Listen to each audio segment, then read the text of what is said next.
Okay, so this is my existentialist movie review for 2001: A Space Odyssey,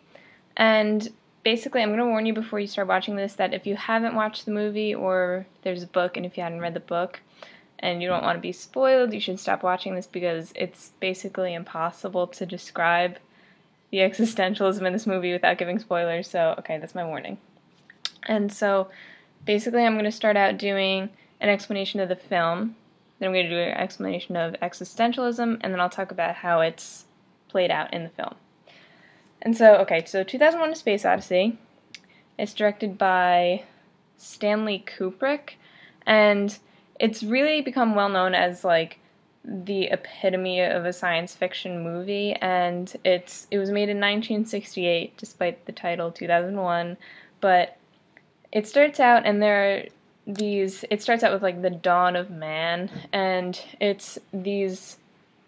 like pre-human apes, and they're on the earth, and they're really having a hard time surviving because they're just peacefully coexisting with these animals, but they don't understand that they could use those animals as a food source, and so they're basically going to start dying out if they don't start doing something about it. And all of a sudden, this humongous black monolith appears, and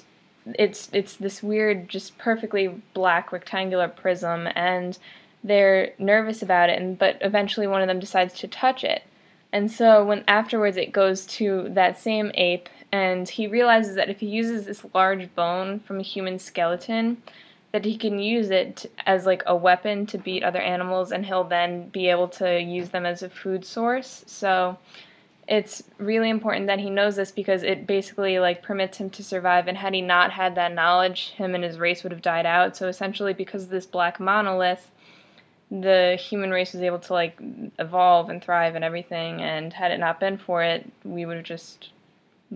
fallen right then. And what's a really important transition in the movie is that the ape throws up the large bone into the sky, and it suddenly like transforms into the spaceship, and obviously time has passed, and we're now in like the space age, basically in 2001, and essentially what happens is so it starts out and the humans discover the same black monolith, but it's on the moon and it's buried down in there, and suddenly they all have this sudden urge to take a space trip to, I think it's Jupiter, and I'm going to skip a lot, but basically they're on a huge like trip to get all the way to Jupiter, and it's the farthest they've ever been in space, obviously. And it's this guy named Bauman, another like astronaut companion, and 3 other astronauts who are all sleeping. They're like incubated in this like hibernation sleep. And there's also this HAL 9000 computer that's there, and he's essentially just meant to have human characteristics and everything. But so things start going wrong, and Hal, the other astronaut who's like awake, gets sent out into space and he's dead, and Hal ruins the homeostasis of the other 3 people, so now they're dead, and now it's just Bauman and Hal, and stuff's gotten pretty bad, so things start happening.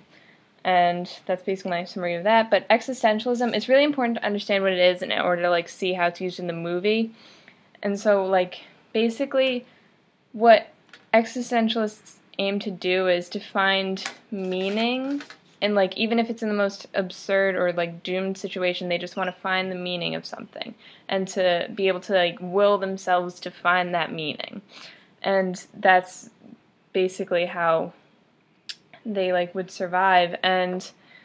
the ultimate goal of an existential is to reach understanding, like no matter what it takes to just reach understanding, because that's what like their pathway leads to. They have to reach that in order to know like the true meaning and everything. That's what they want. And so basically now the way that it's used in the movie is that there's like the existential hero, who is essentially Bauman, but then there's also the existential failure, which is Hal. And so Bauman, what he does is he's put into this situation, so he has to find a way out, and he like wills himself to like find the meaning in the situation, because he could have just stopped then. Like he's basically alone in the universe because he's lost contact with Earth, and all of his friends and slash astronauts are all dead. So now he is left alone with Hal, and he has to figure out how to deal with this situation, and he could have just stopped there, but he understands that he has to reach this point. He has to reach Jupiter because that's like his goal. And if he does that, he'll reach understanding of this black monolith, which is just the ultimate goal, because it's obviously it just raises so many questions, like where is it from, what is it doing here, how did it get into the moon of all places, and have we seen it before and everything. And so to reach that understanding, he like takes it in his own hands to like get rid of Hal, and he essentially does, but okay, if like this is a huge spoiler, but by the end of the movie he ends up becoming like an old man, like all of a sudden, like just snap of your fingers, he's just an old man. And so this really made him aware of his mortality, and he has to like face it, the fact that like this is also a theme of existentialism, that you should like live your life to the fullest basically. And so now that he's an old man, he's all these years have passed and he's done nothing. And so he's now faced with having to try and like make the most even as like an old man, and he's just sitting there watching the stars, just waiting to die essentially. And basically so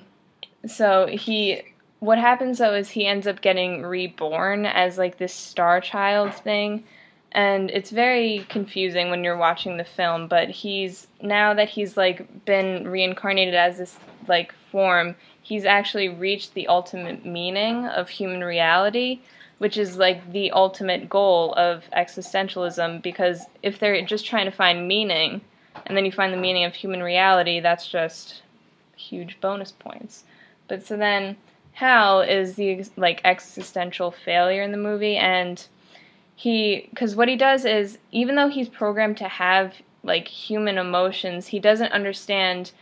why he wants to reach this point. Like, he knows that no matter what he does, he has to get to the planet and he has to find the monolith, and that's his one goal. That's what he's been programmed to do. But he doesn't understand that the reason why they're going there is to find the actual meaning. And that's the important part, because that's what separates Bauman and Hal, is that Bauman knows that to reach that point would just be such a huge thing to do, whereas Hal would just be like, okay, I'm here now. And so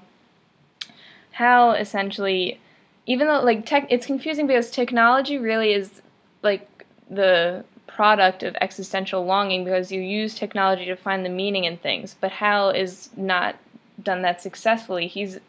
like perfectly programmed, he's done everything he has to do, he has human emotions, like what could be better, but yet he still fails at this because he doesn't get the existential purpose essentially. And so basically what you need to know is that the entirety of the film is just like an existential drama, and he's used like, it was originally called like Journey Beyond the Stars, but then he changed it to the Space Odyssey, because like an odyssey is a long, difficult journey that results in this discovery of something humongously important, which is the whole theme of the movie, because if to discover that important thing is the existential goal, and that's what Bauman does and what Hal fails to do altogether. And that would be my existential movie review for 2001: A Space Odyssey.